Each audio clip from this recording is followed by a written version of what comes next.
So what's your earliest memory yourself of the farm? I can remember Father often on a Sunday or somewhere he'd walk round the farm. It's quite a big farm, you know, and he'd walk round this dog and a shepherd's crook, sheepdog, and often had a farm pupil, who, one thing you could do if you're a good farmer who had a good reputation, someone who was reasonably well off wanted their son to go into farming, or the son wanted to go into farming, and although there were agricultural colleges and that there weren't that many, and it wasn't what they would do, they'd not an apprentice, they go to the farm as a pupil, and they were taught. They'd live in the farmhouse, you see, with a family, and be fed and watered and everything, and they'd be there for perhaps 1 year or possibly 2, but sometimes only 1 year. The farm would get them doing all the jobs on the farm, but they'd also teach them business, you know, the office, and they'd take them to market and show them how to work, buy and sell stuff. And so my grandfather always had a pupil, nearly always, and it was a good little bit of income extra, and he's imparting their knowledge to them. And of course, living in the farmhouse, they'd be up with the conversation all the time, and that sort of thing. But I always remember, probably about 4 or 5, I don't know how, but we used to often go for walks on a Sunday, and we'd walk right up round the farm with a dog and that, look at the sheep, see if there were any got fly strike or any, discussing the crops and everything as we walk round. And that's one of my probably early memories of it. Someone going back in time to the 1930s, what would strike them as different about this farm compared to today? The mechanisation, because although my grandfather and father, they were very forward in that sort of thing, basically it was all done by horses, and there would be one tractor mainly to drive the thrashing machine, and we did own one thrashing machine, which was unusual, and he had their own binder, that's from making the sheaves, and he'd had milking machines in 1907. My grandfather started with milking machines, and he was one of the first 50 in the country to have a milking machine. The firm that made the milking machine were called Vaca. They were selling milking machines, and they'd sold them to grandfather in 1907, and about a few years later they sold their first milking machine to Italy, somewhere near Milano, and they asked my grandfather if one of his boys could go out to Italy and set the thing up, show them how to use it. So my Uncle Joe, he had the carpenter here, they had a carpenter, he made a lovely wooden box, which I've still got, all strapped with iron, and a big padlock on it, and handles on it. And he got on, I suppose, the boat, and went off by train, and ended up to Milan. I don't think he knew any Italian, he certainly wouldn't have done. He might have known a little bit of French. And he set up the first milking machine in Italy. It's rather fun, isn't it? People were still milking by hand in, 1950s. A few people weren't they? Were they? Oh, yeah. Gosh. Just a few farmers, not many.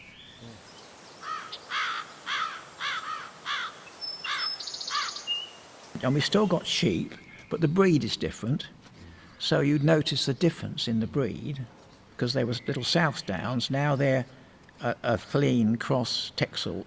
But in those days, in the 1930s, we had a big flock of about, I think it was nearly 300 South Down ewes, with a traditional South Down shepherd looking after them and folding them every day with hurdles and everything, pitching hurdles, as they say.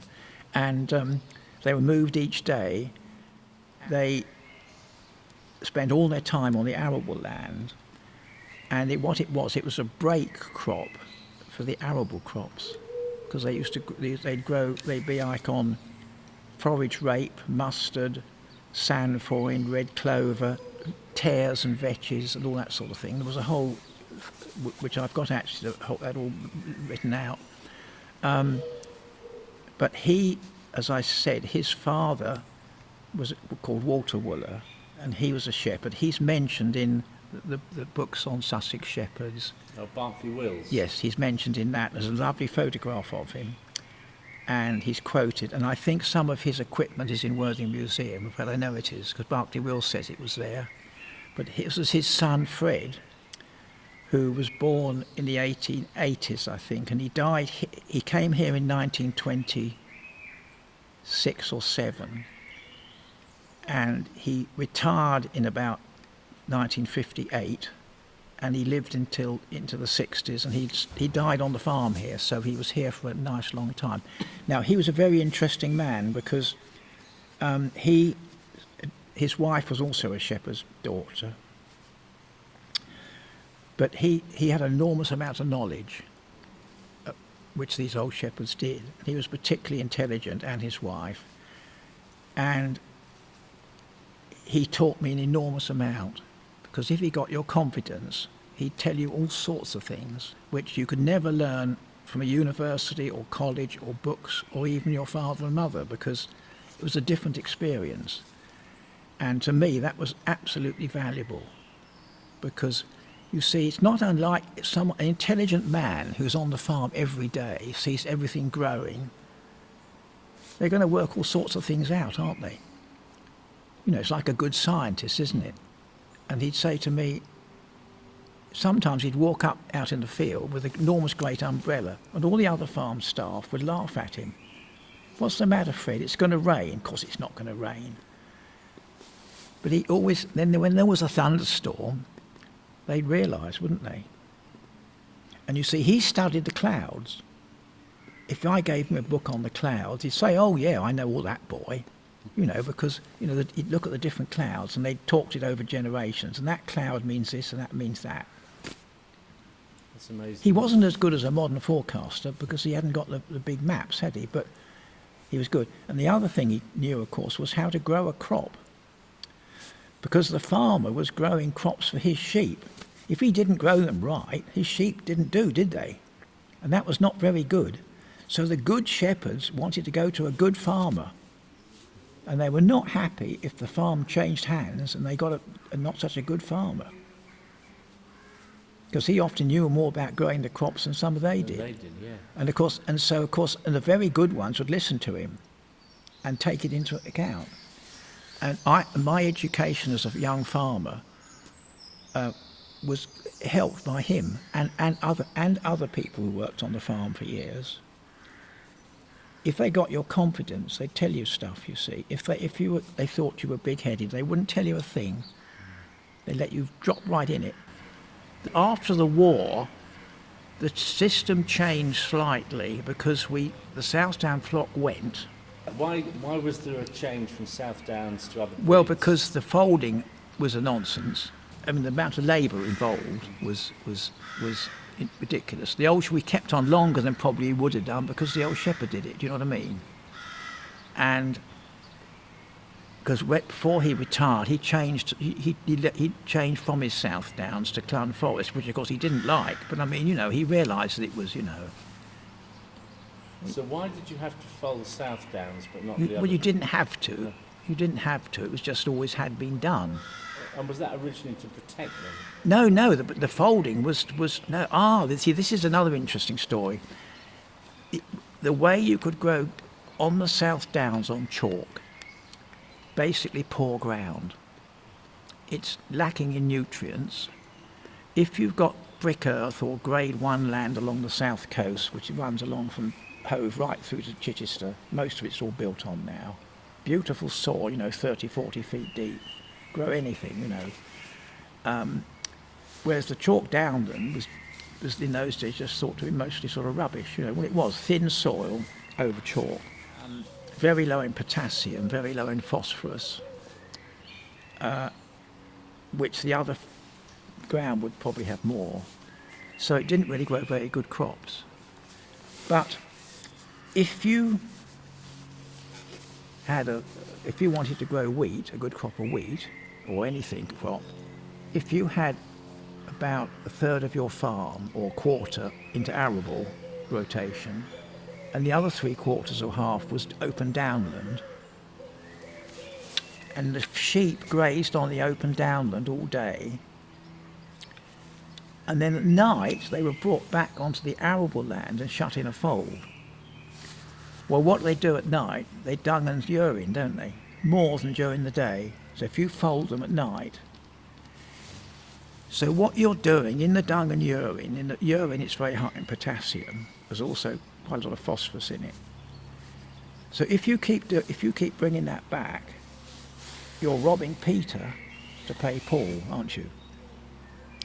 And that's what they did, and they realised if you did that, you could grow quite good crops. And then also you didn't grow wheat. You grew wheat one year, and then you had forage rape, also with the sheep folding on it. They come onto that, you see, and then that's where they fold on, and they fold on that. And then the next year you grow a nice crop of wheat, and then you're back to sheep folding.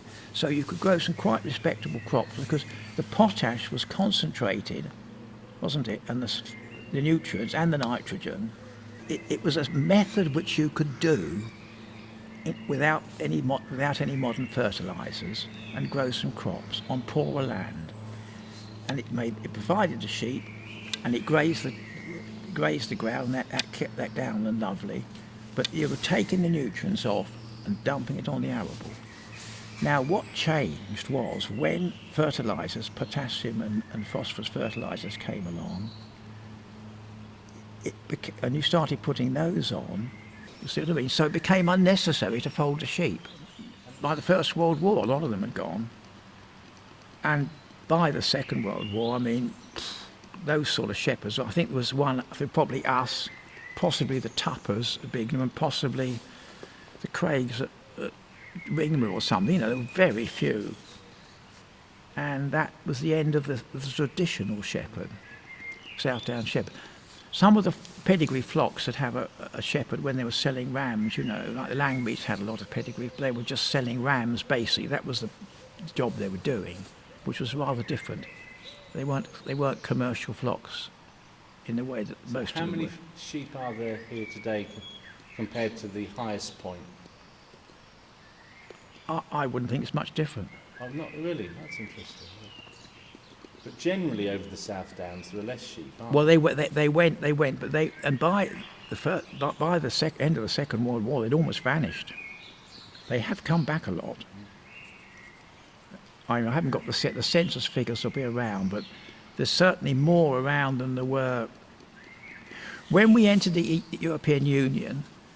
That was when the sheep population started increasing because the price went up. The actual price to the farmer went up. Am I right in thinking that what is the current breed called that you have of sheep? Well, we've got a breed called Clean, Leyn, which we keep as a pure stock, and we outcross them with a Texel, which is basically a meat breed. So a lot of them are half Texels, and some are pure Clean, and so. But and then we keep a nucleus of females, so we don't import any. We're what we call a closed flock.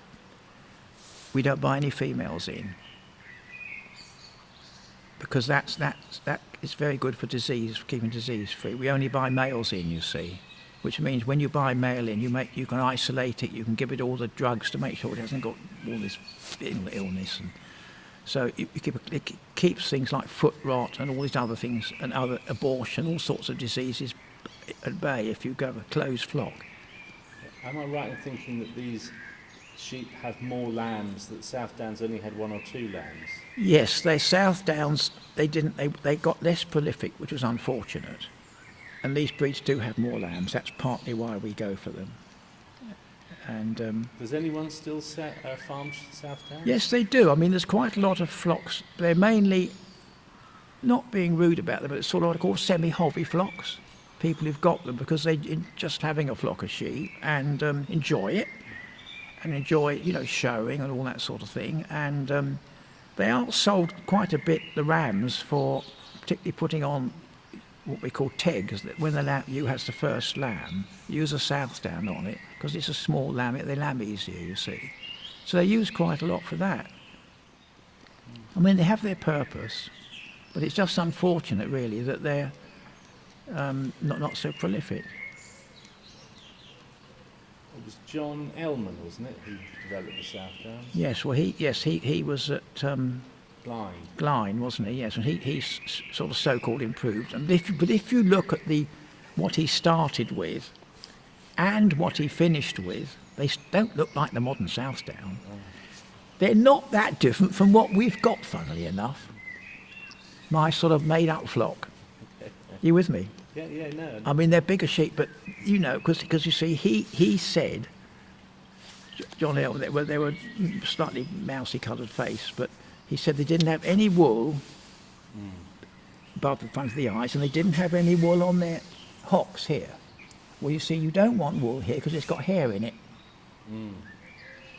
You don't need wool below here, and you don't want wool over here because all this wool on the cheeks, when you either, if you do shear it off, it gets in the wool and contaminates it. So since Ellman, they bred these things with these damn owl face. Old Fred Weller used to call those owl face things, with wool all round here, which the show flocks encouraged because they could trim them up and make them look pretty. But from a practical point of view, it's a damn nuisance.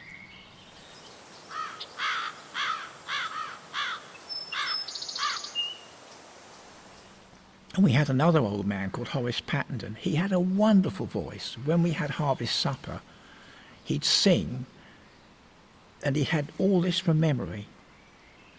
And he sang absolutely perfect pitch, and without any music, of course. And it was just as recording was coming in, and we had one of these wretched tape recorders, a thing like this, and tried to tape him because he didn't want to be taped.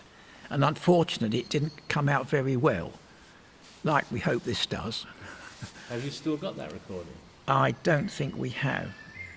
Probably if someone had it now, they could probably do something with it. They probably could. It was absolutely wonderful, the stuff he sung. Some of it was quite serious, and some was very funny. You don't remember any of the songs, do you? Well, there was The Farmer's Boy, of course. Yeah, no, yeah. And there was the one about his shirt done up and his something. I can remember some of them, but yeah, it was just a pity they weren't recorded, and it was the quality of the singing too. Absolutely. You know. And so both he and Fred sang songs. Yeah. Fred was quite good, but Horace had a better voice, you know. But when we had harvest supper, they all had to. We used to have harvest supper, and everybody had to. Whoever was there had to have say a bit of poetry or sing a song. It's interesting. And when did that stop? I suppose about in the 50s, really, because they got less staff and it got a bit, you know. It carried on into the middle. It carried on during the war until I know the last time, because there was someone here who was a student, and I got in touch with recently, and he said he did a bit of poetry, which is something he'd learnt at school, you know. He said, terribly embarrassed, what am I going to do, you know? Well, you've got to do something. But the old boys would sing, you see. Some of it was slightly off pitch, but yeah.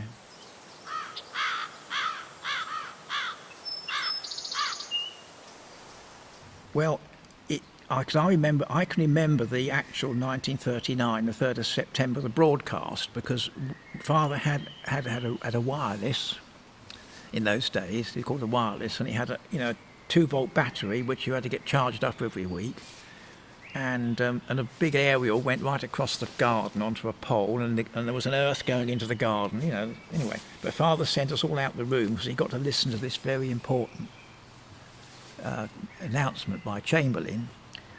And then he said, war started. And then about a quarter of an hour later, the air siren went. But that, everybody knows that.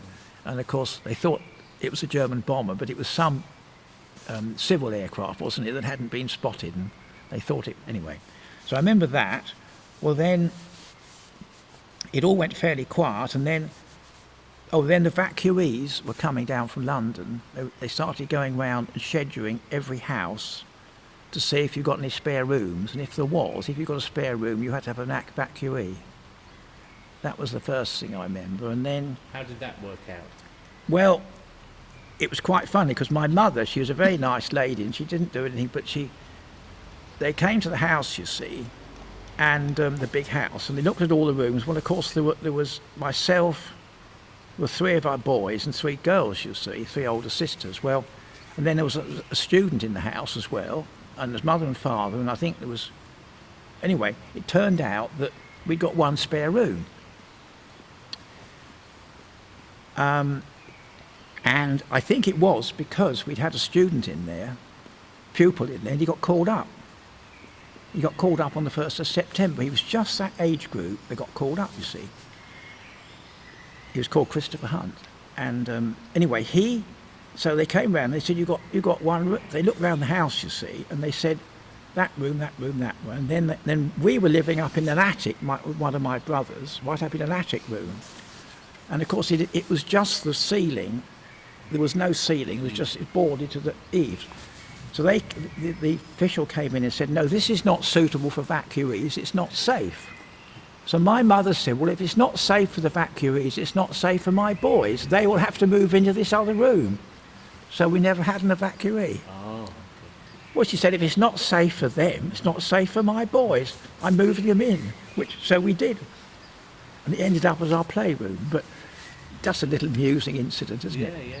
Well, then, of course, the other thing that altered here was that my father the government were more prepared than they were in the First World War for the shortage of food.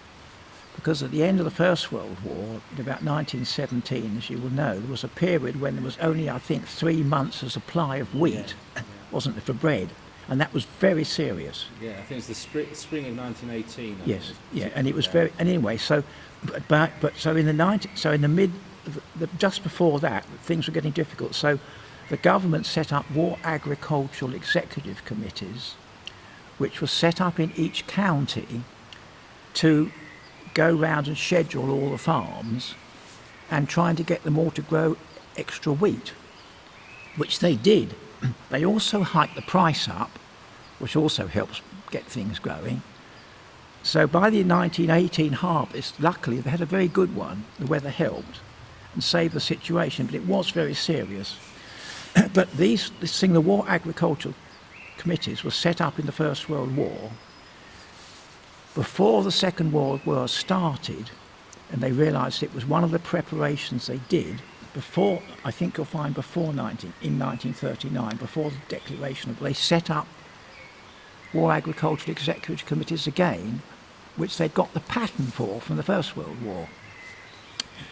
And how they worked approximately was West Sussex was divided into about 4 or 5 areas. There was the Worthing-Chanctonbury area, there was the Chichester area, there was the Horsham area, and I think it was Poultney and Petworth or something.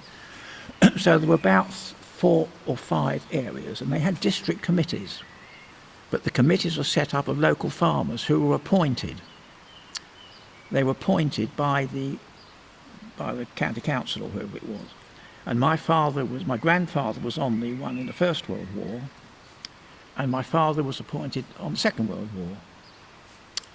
And he was on the Worthing and Chanctonbury District Committee, and he was made chairman straight away. It's quite interesting, which is quite a responsible job. And so he had this extra job to farming, as he said nearly all the civilians did. He said you were airway wardens, you were firemen, you were all sorts of things, weren't you? Extra people did, so it wasn't unusual. And he said, anyway, so he was chairman of this War Agricultural Committee, and they met, and they were asked to go round and schedule all the farms in the area. And unlike now, where they're all named and numbered, and the DEFRA can tell where almost where every mouse is on the farm, then they didn't know where they were, really. So the farmers were asked to go out in pairs, voluntary. All they were paid for was their mileage in their car. They went round in pairs. They worked in their own district, but they didn't work on their neighbours. So father did the Arundel and sort of the other side of Worthing around with Mr. Hex, funnily enough, and then they all had to do a schedule, and they had to schedule the farms A, B, or C. It wasn't a criticism of the farmers; it was the condition of the farms. Now, I can tell you more about that, but I'm going to go back to your original question: how did the war affect it? What that meant was that father was running the farm, but quite often at 8 o'clock, 8:30, he'd be gone after break. He'd set the men to work early and he'd be gone. And this happened several days a week, and people would say, "Where's he gone?" So mother'd say, "He's gone on that ploughing up stunt." And then someone would say to father, "What's that ploughing up stunt business?" He said, with a great grin on his face, that, "Oh, we're updating the Doomsday Book." Because I didn't know what that meant, but wasn't that lovely? And of course it probably was one of the first, because they had to go to the farm.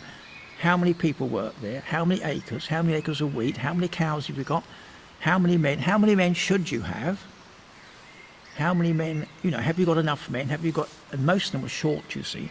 Could you grow any more wheat? If you're going to grow some wheat, what would you need? Haven't got any. We're a dairy farm. We haven't got any horses. We don't. Oh well, we get Penfolds in to help. So Penfold was on the committee, you see. Frank Penfold's father was on it, you see, and they'd have a machinery committee, and they would. So it was all. Anyway, the point was, so he was quite occupied as well as farming doing that, which. Of course, it was a war effort. I mean, he was like being called up, wasn't he? And he just got on and did it to your best of your ability. And then 1940, nothing much happened, did it, until the summer. And then we had the invasion, in Belgium. And then things really got hotting up in July and August, when we knew something was going on, because there was all these aeroplanes. So by August, the Battle of Britain was on, and although we didn't get the same number of aircrafts as they did in Western Sussex over Tangmere, we did see a lot, and there was a lot going on, and there was flying from Shoreham Airport. And I think it was the 16th of August in 1940, but it's all written down, the date. Father rented 600 acres of downland from the Whiston estate above Stenning, and it was called Stenning Hill, and it went from Stenning round hill across towards Chanctonbury, and he rented that from the Gorlings for a sheep run, really. So he still had it in 1940, and he used to run sheep up there in the summer. Well, he had a phone call on this Sunday afternoon, I'm pretty sure it was a Sunday, and someone said, "Did you realise, Mr. Passmore, there's a German plane just crashed. I think it's on your land up above Stenning, you see." So he went up, he got his shotgun down and put his shot belt on, and Mother said, "Where are you going?" He said, "Well, I'm going up to see the bomb." He said, "Well, would you take it?" He said, "Well, there's Germans up there. I can't have Germans on my farm." She said, "Don't be stupid."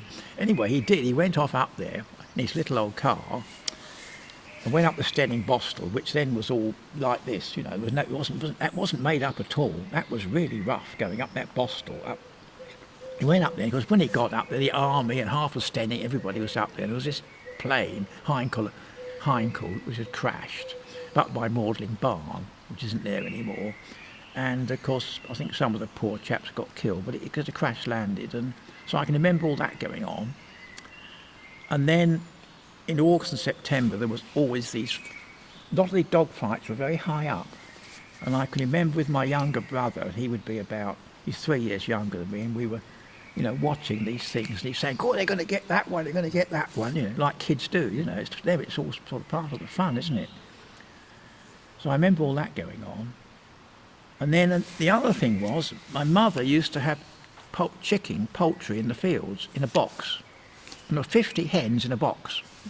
And they were shut in there at night to keep away from the foxes, and there was, each pasture field had a flock of chickens. Anyway, there's a flock across about a couple of 100 yards across the fields, and every afternoon Mother used to take out a bucket of wheat feed them, and a basket with hay in it to pick the eggs up.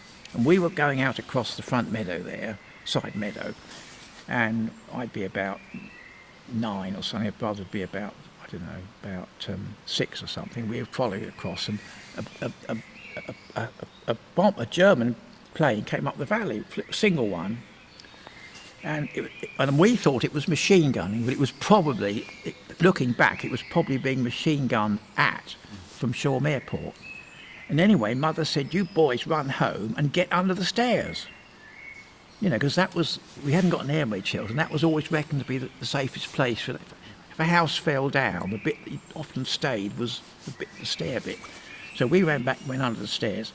She just carried on across the field to feed the chicken and get the eggs. Well, they still ought to be fed, hadn't they? And looking back, you know, just interesting. But of course, we didn't stay under the stairs 5 minutes, did we? We came out to look to see what's going on. But it always amazed me. Mother just carried on, you know. Was that the plane that then carried on a machine gun Stenning Grammar School? No, that was earlier than that. No, because I was in the school when that happened. Oh. I was in Stenning Grammar Tell School. us about that then. Well, I was in, I think it was the room 4. It was above the chemistry lab, and it was just for lunch, I think. The interesting thing is that when they're trying to write this history up, they've asked a lot of boys, and they've all got slightly different stories, which just tells you how careful you've got to be, doesn't it? Because one thing is, say he must have come in twice, you see, to make the stories right. Another one is, did he come back to look, you see? Well, all I remember is that we're in this classroom, and there was this hell of a bang, and our classroom was the side, because if you were on the other side, on the south side, they could see this plane come in. Because one or two of my mates, they could remember it, but they were in different classes. But all we saw was this hell of a bang. But then you see, it wasn't unusual to have hell of a bangs. And all of a sudden, all these feathers started. What amazed me was all these feathers. And someone said, "Oh, that's so-and-so's chicken." Well, of course it wasn't. It was a feather mattress. I mean, you wouldn't get many feathers. But you imagine a feather mattress going up, you know, it all coming down in the playground. And then, of course, all hell went loose and we were shut on. I forgot what we did, but we weren't allowed out, of course. Doesn't mean to say you didn't go out, but you weren't allowed out. And so that's about all I remember about it. Someone told me once, some years ago, Yeah. that there'd been a German boy at the school. Oh, yes, he had. And before he left, he said, because it was in the late 30s, he said, I'm going to bomb the school. He said that. What's he called? Renkel or something like that. And he said he was going to do it. And he was a Nazi. They said, you know, he was on about it all the time. And was there a military presence on the Downs near here? Oh, absolutely. Because the Downs from, I think it was about 1941, it wasn't for, they were requisitioned, weren't they? From Stenning right across to Washington, and then another lot at Arundel right across, all the Duke of Norfolks, and then the other side of the river. And they were all down, they were requisitioned for military training. So my father's 600 acres, which he rented from the Western Estate, they requisitioned it. And they, of course, what they did, they just paid him the rent he would have paid Western Estate, they paid him. That's how it was done. And he got it back in December 1946. And I think he returned it straight to the Western Estate because he didn't want it then. Yes, so and of course that military training meant it was so-called out of bounds. And of course there was live ammunition everywhere and soldiers, and of course Stenning was full of Canadian soldiers. All around here were Canadian soldiers. And that's the way Canada Bottom gets its name, isn't it? I'm not sure. You're not sure? And I'm not sure about that. But anyway, what happened, that's quite interesting because after D-Day, after Dunkirk, all these soldiers were coming back, weren't they? And they thought the Germans were going to invade. So what happened was, all along the coast here, there were a lot of soldiers everywhere. And Applesham Farm, there were soldiers here, and they just came and billeted, and they just lived in the old barns. I don't know where they lived, tents, any old loft, anywhere they could go, they'd go. And of course us kids, and then everybody, and it was how they seemed to defend it. Applesham Farm, it's on the knob, and it's like this. So it was like that. And then Lancing College is the same. So there's another lot at Lancing College, another lot here, I don't know where else. And so they dug trenches all round here. There's some just behind here. Another lot there, another lot there. I know all the trenches were, all round. And they were all done very well. So there was a background. So they could look, they could shoot towards Shoreham. They could shoot towards the college. They could shoot all across the River Valley. And anything that was coming down from the downs, from sort of Stenning that way, they could do. So it was like a thing. Anyway, they dug all these trenches, and the soldiers came. Well, I don't remember what regiments they were to start with, but they were English soldiers, you know. And we were kids, and we used to go and talk to them a bit. And there was a period when anybody coming up the drive, like you did today, when they got to the top, out of the trees, someone would jump and demand your identity card. And everybody, even if you were the farmer or the farm worker, because they didn't know, the only thing that they didn't bother with were children. But you had to show your identity card. And then of course sometimes the soldiers would change, another unit would come. Because you know that Montgomery was here, wasn't he? He was in the college, and then he was Montgomery was, and then Churchill visited apparently. And I can remember a general, because you see, kids, you're interested in all these things. We used to know what tanks were, which tanks were, and what the aeroplanes were. We could always identify the aeroplanes. And there's general with their little stripes. You know, there's a general out here by the pond. You know, we had to keep away, but he was obviously doing an inspection, and I rather like to think it was probably Montgomery. Well, it could have been, you know. It could have been. Because there was an exercise of brain gun carriers coming down the bank and then going up, you know. And I remember one of them turned over, and we, as kids, we thought, well, that wasn't very good driving. But anyway, the thing was, carrying on this story of the soldiers that billeted. Well, we had these English soldiers, and being, you see, remember these soldiers, they're probably only 10 years older than us? Well, they were. That's all it was. Nothing. Which is nothing, is it? They were almost children. Well, you know, they were young men, weren't they? They liked to, and they're away from their parents and everything. They liked to come and talk to children, which we did, of course. Well, one day, I went out with my younger brother, and we walked out in the road, and some of these soldiers came up and spoke to us. We couldn't understand a word they said. So we came running in and I said to Mother and Father, there's some new soldiers out there. They're not speaking English. We're not sure whether they're German, but they are in English uniform. You see, there's all these stories, weren't there, about spies wearing, you know, nuns' equipment. So anyway, Father went out to see them, see who they were, and they were from Glasgow. Oh. Yeah, which is, you know, fine. They couldn't understand us either, so they thought we were weird. I mean, you know, it's lovely, isn't it? And then they stopped, but yeah.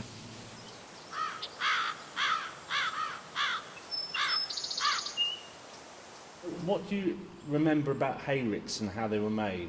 Oh, I remember about the Haywicks because during my childhood there were some Haywicks, but Father fairly soon built Dutch barns because it saved the thatching. So Dutch barns, which were just basically a roof, weren't they? But we had Haywicks, and I remember very much haymaking as a child. That was an exciting period because there's a picture somewhere of me in a hayfield. When we went to school, I went to school when I was 5 or 6, and you came home, and the excitement was walk up from the Sussex Pad, which is a mile, you know, which had me caught the bus into Shoreham or somewhere to go to school. Walk up the Sussex Pad, up to here. Mother'd got the tea all packed up in a basket, you know, egg sandwiches and cucumber sandwiches and bottles of tea and stuff, to go up. Then we'd walk another three-quarters of a mile out to the field where they were haymaking. And everybody, at 4:30, everybody sat down and had hay, and everybody turned up, all the wives and children all turned up, and then it was sat down. It was wonderful, and all this lovely smell of hay. I remember them making the Haywicks because they used a hay sweep in those days, which was they used to buy an old car, like an big old car that was probably somebody bought, and about 3 years got fed up with a great big American car. And they blacksmith would fit a hay sweep on the front, which was just like this and hinged. and you drove into it and got this great lump of hay, and then when you got near the elevator for the stack, you'd back out, and then you backed all the way back to the field because you didn't want the tines to dig in the ground, did you? And we had this Buick, I think it was a Buick, and it was an American car. You've never seen anything so luxurious. Father bought it second hand, you know, from the garage, about 10 quid or something. And there were all these seats in the back, you know, and we were in the back, and the kids bouncing up and down. And of course, when we went backwards, we had to duck down because we couldn't see otherwise, you know. So when did they stop making Haywicks then? When the Bayless came in.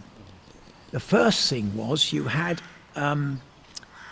the stationary balers, which was a baler driven with a belt with a tractor, they came in during the war, and so about the middle of the war, they started making these bales with wire around, big bales with wire around, and then the next advance from that was a pickup baler, which is a baler with a pickup with the tines, which you see now, and that pump, you go along the swath of straw and hay, and that was a big change.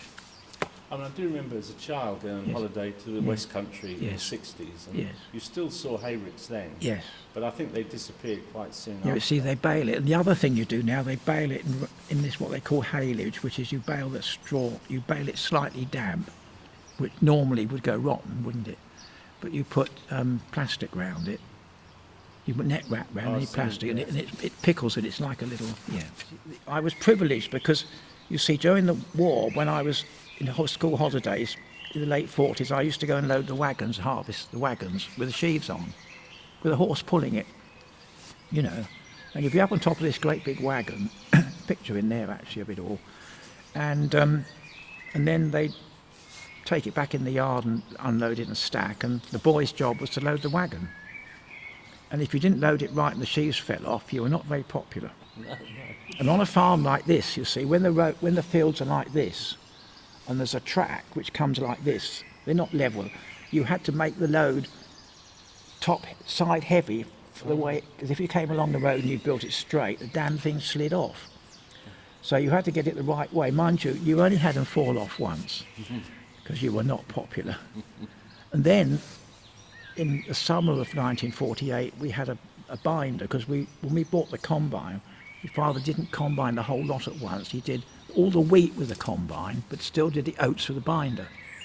So I spent August sitting on a binder behind a tractor, making the sheaves and sorting them out, and then later on loading the wagons and all that. But then when the harvest had finished, because we'd got this new harvester and other people wanted their harvest finished, they said, could we ask my father if they could come and cut some corn for him. So up on the hill above Stenning, which was then being farmed by the war agricultural people, they'd got behind, and so we went up there for a fortnight and did a lot of work.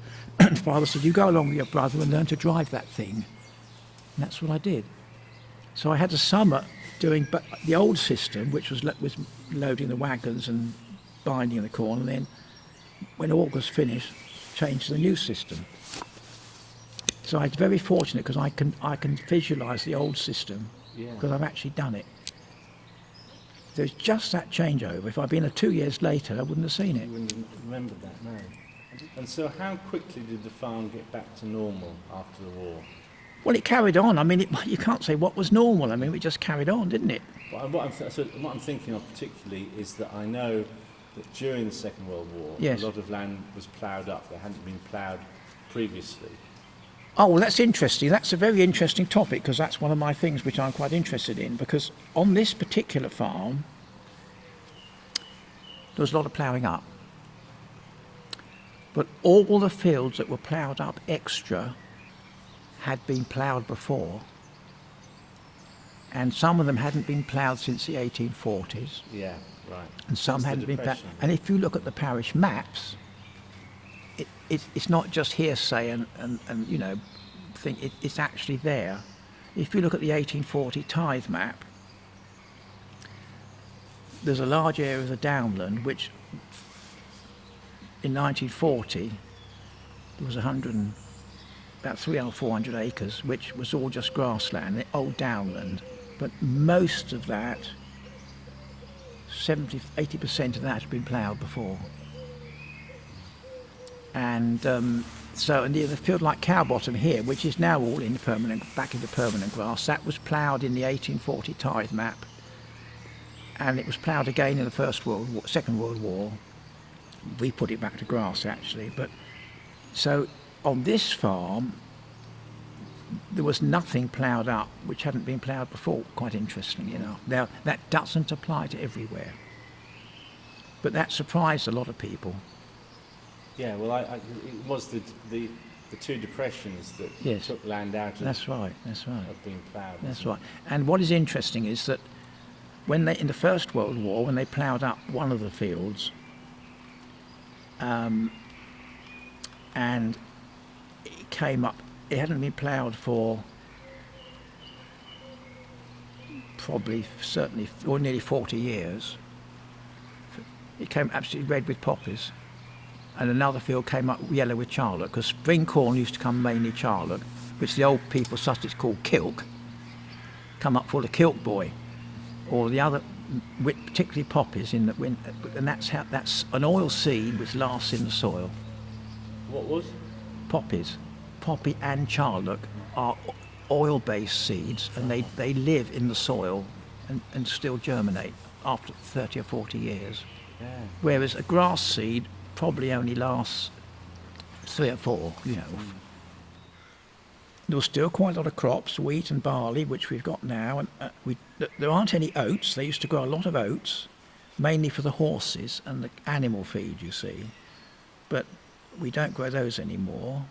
In the 30s there was a milking herd, a dairy herd, and now we haven't got one, but we've still got cattle. We've got beef cattle, what they call single suckled, who have their calves out in the fields on the downs, and they're weaned at 8 months old. So we've still got cattle, but they're different cattle.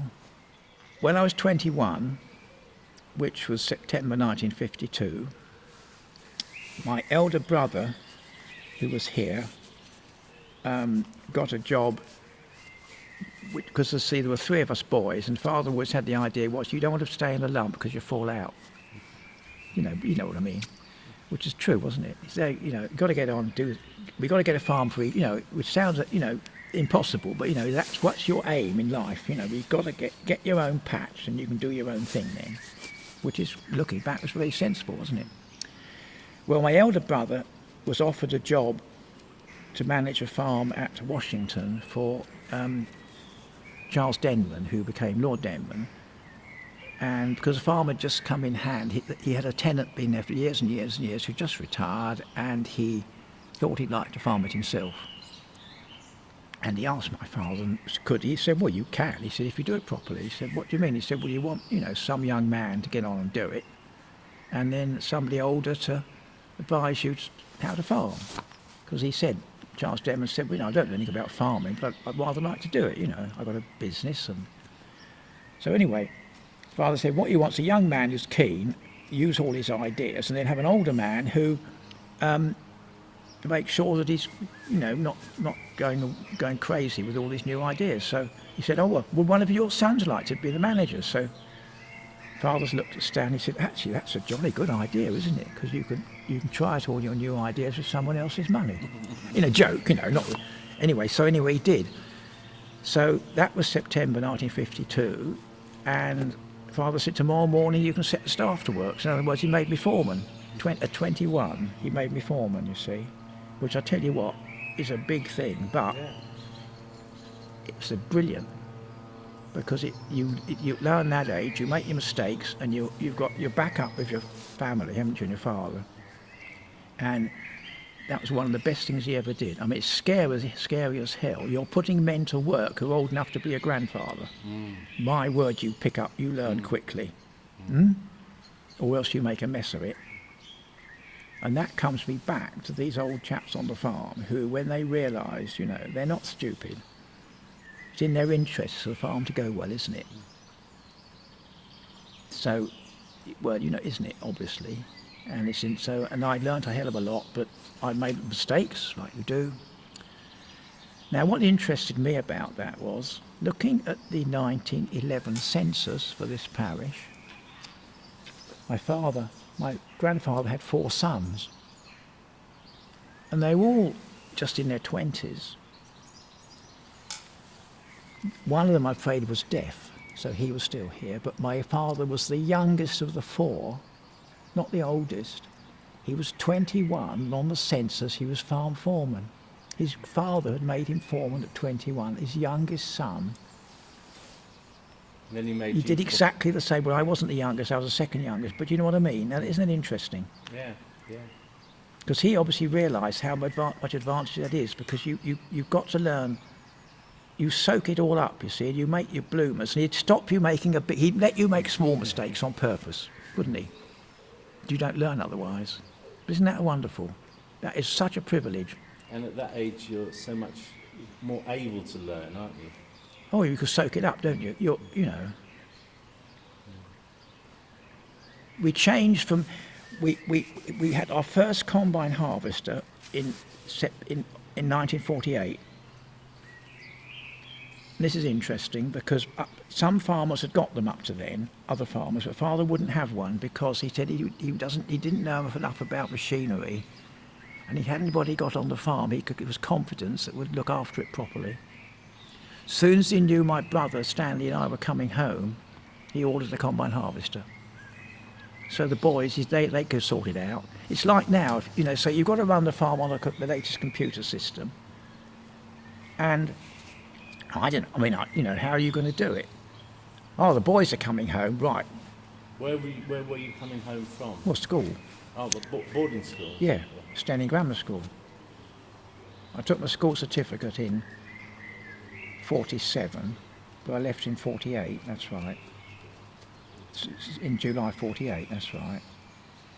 And I came home, but my brother had been in university at Cambridge, and he came home the same autumn, you see. A little bit complicated, but and then he got so we had this combine harvester, and we put it together, and I had my first lesson on a combine harvester in September 1948, and I've driven one ever since. How about that? Yeah, that's amazing. What's that, 17? You still do that? Well, I go and have a go on it, get up on, have a go for half an hour, 1 hour. Got to, haven't you? And have they changed much in that time? Funnily enough, the basic design hasn't. If you look under all the tin and clutter, it's all there. And you see, even if you look at the old thrashing machine we had, grandfather bought a thrashing machine in 1905. But if you look at all the basic principle of it, the drum, the shakers, the sieves, it's all the same as the modern combine. And then the front, which is what the binder used to do, they used to cut the crop, didn't it? The knives and all that's all the same. In a way, I mean, it's improved all sorts of you know, there's a lot of engineering improvements, and it's all sophisticated, and it's all run with computers and bits and pieces, but the basic design is not much different.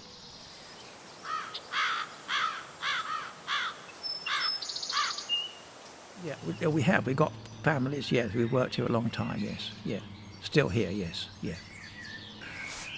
And is there any vestige of the old Sussex ways still amongst the people around here?